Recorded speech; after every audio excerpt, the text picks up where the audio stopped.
What's up, everybody? Thanks for tuning in to this edition of Tricks of the Month Profiles. Today we get to hang out with Chris Kelly. Chris, thanks so much for being with us. Thanks for having me. And I was wondering if you could tell us a little bit more about yourself, where you're from, how long you've been juggling, and what you're most excited about when it comes to juggling right now.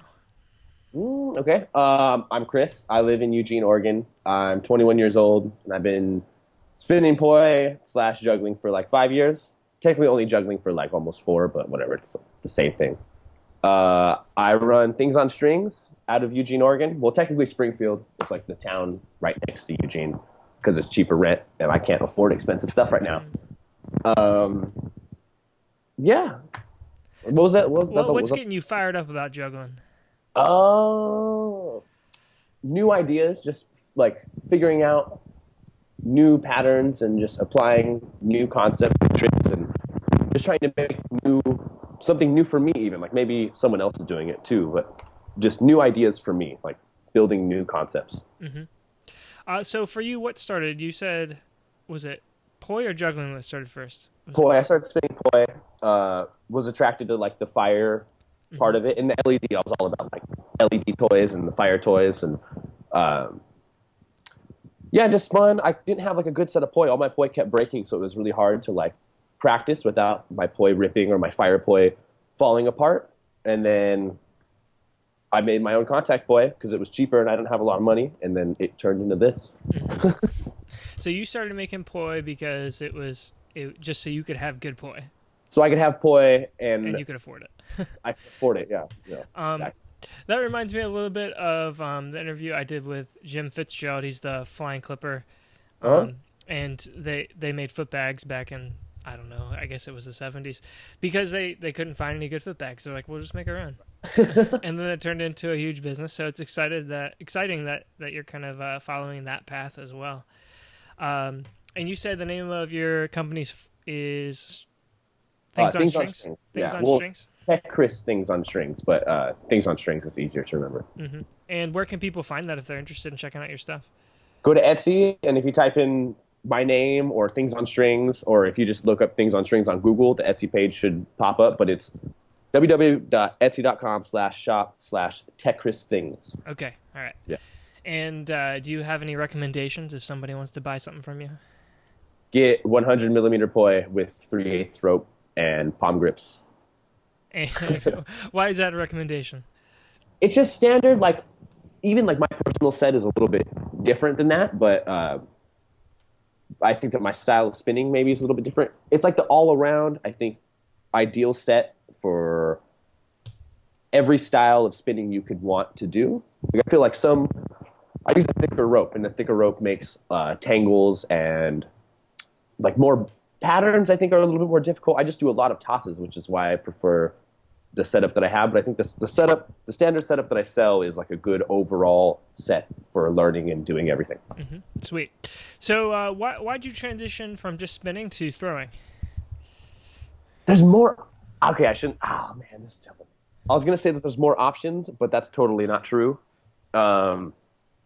Honestly, the reason I started doing three was I got bored. I don't really watch tutorials too much, and the patterns that I could do, I don't know. There was so much to be explored with three, and there was a couple people doing three, like Ronan and Keith Marshall, and Tim Goddard was doing a little bit of three.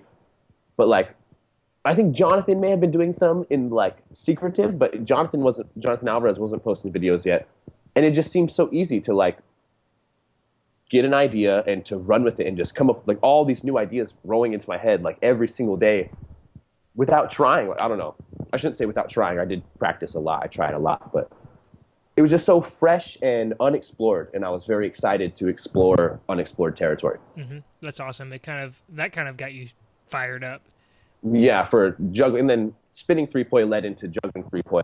Got it. It's like I learned to juggle three poi before ball and club, and that's so still I'm not I feel like I'm better with three and four poi than I am with three and four clubs or balls. Like I just can't. It doesn't make sense, and like four poi makes sense in my brain compared to like four club. It's weird. It's so super interesting. You know, that kind of where we come from, what we've done, kind of influences what it seems natural for us now. Yeah. So how would you say that your poi spinning and then the juggling has kind of impacted your life? Hmm.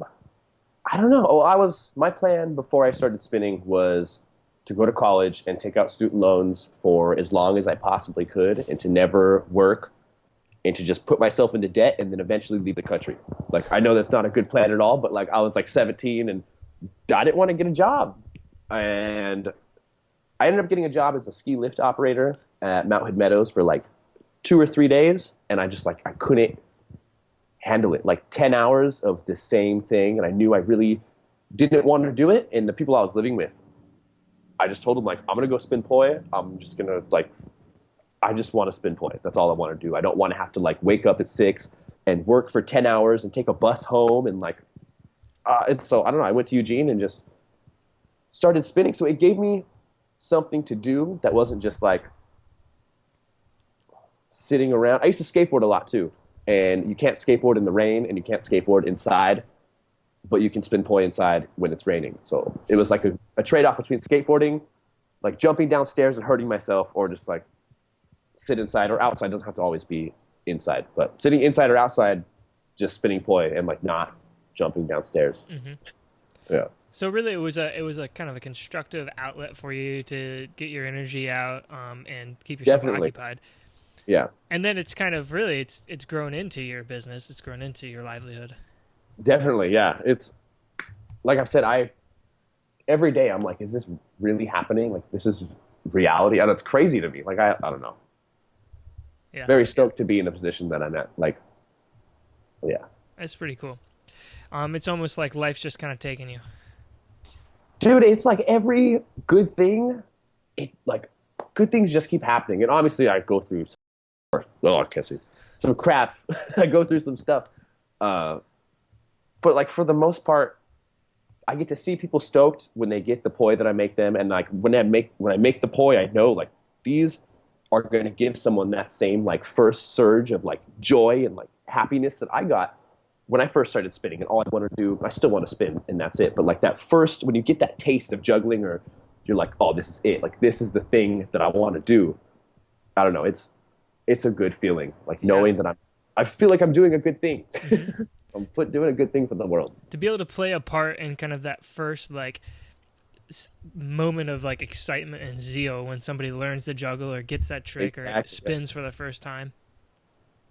That's awesome. And like teaching classes, it's like, there's only a couple times where you can go teach a class, unless you do it professionally and like you actually teach classes every day. But for me, it was like, 6 or 7 festivals out of the year, I got to go teach my classes.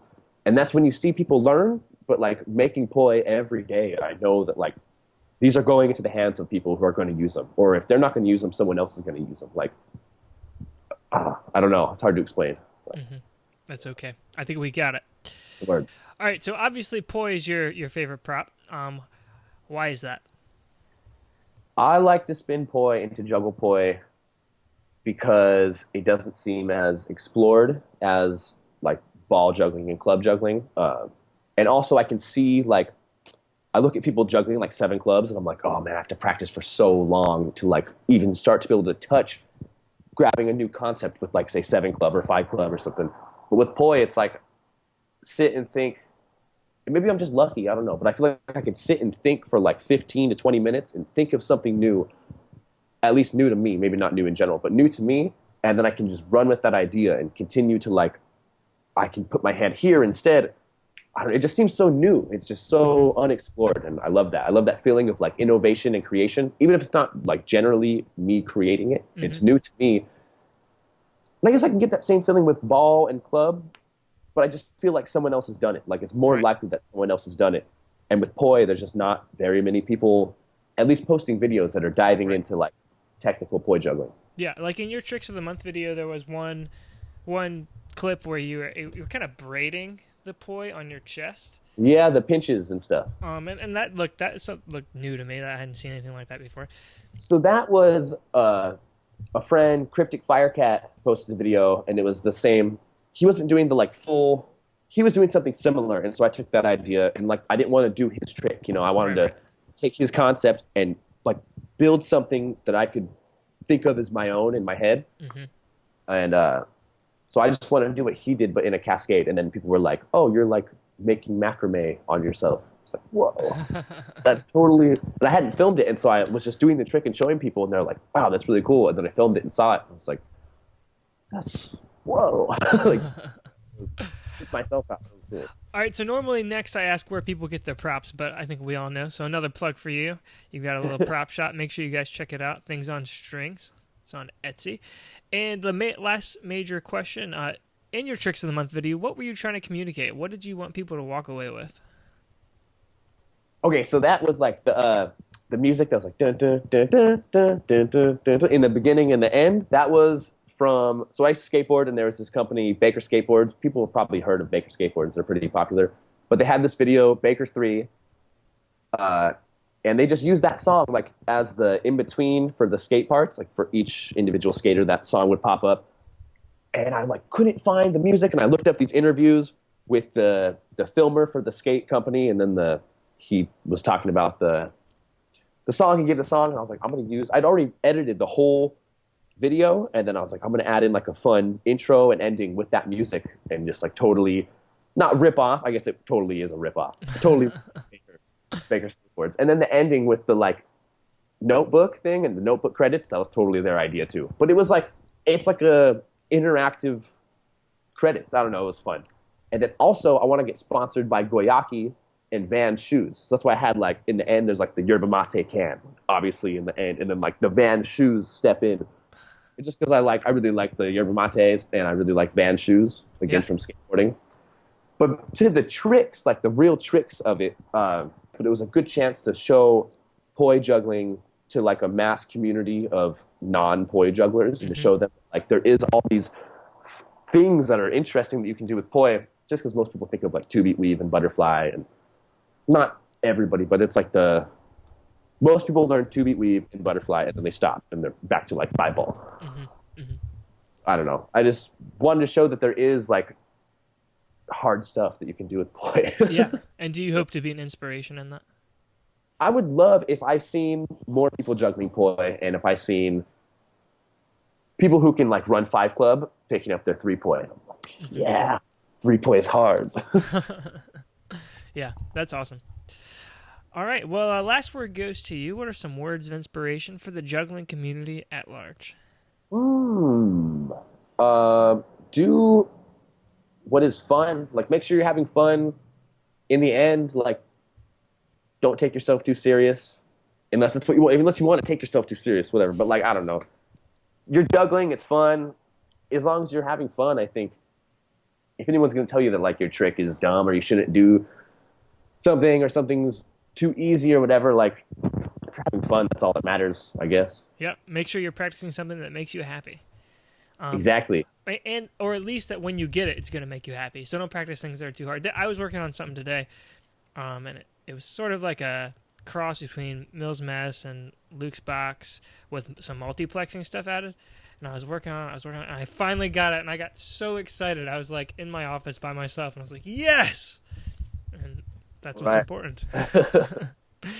I haven't got it's it definitely since. like the frustration part of that like end satisfaction of like you've been working, you're like, I don't know if I can actually do this. Like, what am I spending my time on? Why am I even doing this? And then you get that trick, and it's like there's that feeling of like, I am doing something good. Like, yeah. You're not wasting your time. Another word of inspiration. You're not wasting your time. Not wasting your time. Yeah. All right. Perfect. Well, thanks again for being on. Yeah, thanks for having me, man. And for everybody else, thanks for watching. Make sure you check out my channel, Everyday Juggler, for more interviews and highlight reels every single week. Until next time, keep on juggling.